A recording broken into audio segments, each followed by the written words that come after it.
चला, नमस्कार विद्यार्थी मित्रांनो. मुंबई हायकोर्ट भरतीमधील क्लर्क पदाला जॉईन झाल्याच्या नंतर तुम्हाला एक्झॅक्टली वर्किंग काय असणार आहे त्याच्याबद्दल क्लर्क पदाची सर्व कामे तुम्हाला मी या व्हिडिओमध्ये सांगणार आहे, म्हणून व्हिडिओ शेवटपर्यंत पहा.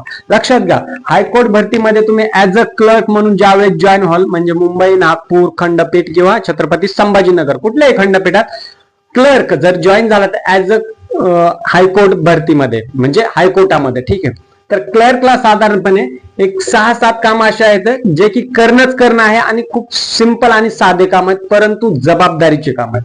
नंबर 1 चं काम आहे फाईल्स व्यवस्थित ठेवणे, फिलिंग अँड शॉर्टिंग, अर्ज नोटीस तयार करणे. कोर्ट म्हटलं की नोटीस तयार करणं आलं, फाईल्स व्यवस्थित मेंटेन करणं आलं. फाईल्स व्यवस्थित ठेवणे म्हणजे हे शिपायचं काम झालं, परंतु व्यवस्थित ठेवणे म्हणजे फाईलचा डाटा व्यवस्थित ठेवणे, त्याचा मिनिंग असा आहे. सेकंड आहे फिलिंग अँड शॉर्टिंग, फाईल व्यवस्थित भरणे आणि ते शॉर्टिंग करून ठेवणे. जसं की 5S असतं, 1S 2S 3S 4S, म्हणजे शॉर्टिंग करून ठेवणे म्हणजे पुढे फाइंड आउट करताना सोपं जाईल. अर्ज नोटीस तयार करणे, काही आरोपी असतात त्यांचे जर जजने किंवा ऑफिसरने सांगितलं की यांचे अर्ज तयार करा किंवा यांची नोटीस काढा, समन्स तयार करा, त्या ठिकाणी हे नोटीस किंवा अर्ज काढणे हे क्लर्कचं काम असतं. नंबर 1 चं हे काम झालं. पुढे जाऊया, डाटा एंट्री व रेकॉर्ड ठेवणे. ओके, केसची इन्फॉर्मेशन सिस्टीमला अपडेट करणे, जुन्या केस रेकॉर्ड मेंटेन ठेवणे. तर या खूप जबाबदारीचे काम आहे क्लर्क पदाचे, ठीक आहे.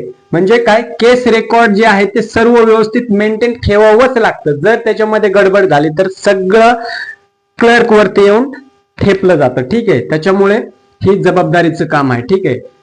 सिस्टीमला अपडेट करणे. त्याच्यानंतर तिसरं आहे टायपिंग, जे की तुम्हाला क्लर्क पदासाठी आता टायपिंग जो क्रायटेरिया आहे त्याच्यासाठीच पुढे त्याच्यावर ऍक्च्युअल वर्क करावं लागणार आहे. म्हणून टायपिंग मध्ये काय, मराठी आणि इंग्लिश तुम्हाला फास्ट स्पीड मध्ये टायपिंग येणं आवश्यक आहे.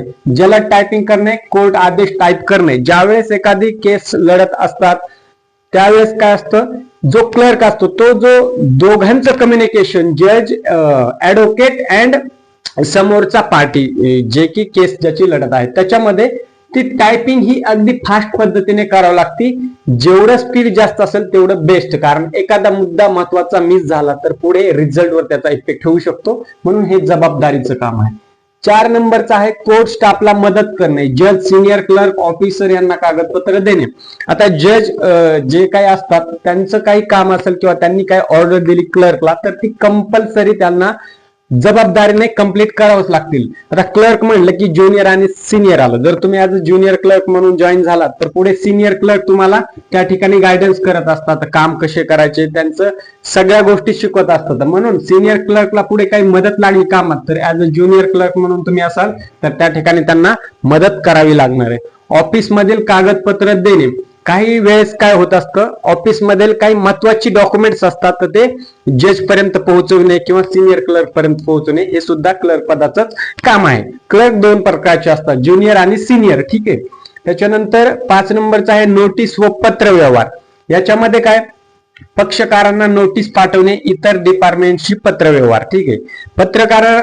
पक्षकार म्हणजे कोण, आता सपोज 2 पार्टीज आहेत, कोर्ट म्हटलं की केस आलं, 2 पार्टीमध्ये वादविवाद आहेत, त्यांनी एफआयआर केली, त्याच्यानंतर केस कोर्टामध्ये दाखल होते. केस कोर्टामध्ये दाखल झाल्याच्या नंतर काय होतं मित्रांनो, हा ए पक्षकार आणि हा बी पक्षकार आहे. ओके, या दोन्ही मध्ये केस लढत असतो तो म्हणजे वकील. ओके, म्हणजे ऍडव्होकेटचं काम असतं ती केस लढत काढणे, ठीक आहे. परंतु त्यांच्या काही त्रुटी आढळल्या, ठीक आहे, ए पार्टी किंवा ए साक्षीदार किंवा बी साक्षीदार यांना जर नोटीस काढायची असेल तर हे क्लर्क वरती काम असतं. मग तो पहिला असो किंवा दुसरा साक्षीदार असो त्यांच्या नोटीस काढणं क्लर्कचं काम असतं. इतर डिपार्टमेंटशी पत्र व्यवहार. इतर डिपार्टमेंट म्हणजे काय, कोर्टाच्या रिलेटेड फक्त एकच कोर्ट जरी असलं त्याच्यामध्ये वेगवेगळे डिपार्टमेंट्स असतात, ठीक आहे. त्यांच्याशी पत्र व्यवहार व्यवस्थितरित्या हँडल करणे हे क्लर्कवर मोठी जिम्मेदारी असतं. त्यांच्या पत्र व्यवहाराला उत्तर देणे, परंतु हे उत्तर जे सिनियर अधिकारी किंवा तेथील त्यांचे जे ऑफिसर असतील त्यांच्याशी डिस्कस करून ऑफिशियली आणि करेक्टेड फॉर्म मध्येच उत्तर त्या ठिकाणी द्यावं लागतं, ठीक आहे. 6 नंबरचा आहे ऑफिस सपोर्ट. ऑफिस सपोर्ट म्हणजे डेली वर्क स्मूथ व्हायला पाहिजे.